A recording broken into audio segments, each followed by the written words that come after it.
Part 1-এ আমরা দেখলাম তারা মহেশখালী গ্রামে যাচ্ছিল। চলো পার্ট 2 থেকে এবার আমরা ঘুরে আসি। চল তাহলে, এসে তো পড়লাম, চল কোথাও ঘুরতে যাই। মাত্র তো আসলাম, একটু বিশ্রাম করে বের হব। আরে চল, রাতে বেশি মজা হয়। সবাই এতে রাজি হয়ে গেল। রাতে তারা ঘুরতে যাবে চারপাশ। সবাই ঘুরছে, হঠাৎ কোথা থেকে ভয়ানক শব্দ আসে। বন্ধু, তুই কি কোনো কিছু শুনতে পেয়েছিস? হ্যাঁ, শুনতে পেয়েছি। আমি, তুই কিছু শুনতে পেয়েছিস? আরে আশেপাশে কোথাও থেকে এসেছে শব্দ, ভয় পাস না। আবির কথা না বলতে বলতেই ডাইনি এসে হাজির হলো।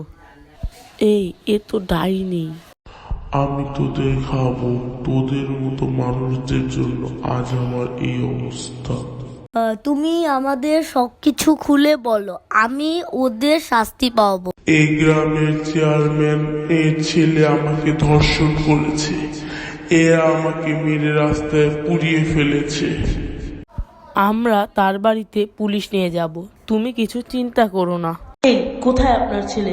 দীর্ঘ 6 মাস আগে একটি মেয়েকে ধর্ষণ করে রাস্তায় পুড়িয়েছে, এর জন্য তাকে অ্যারেস্ট করা হলো।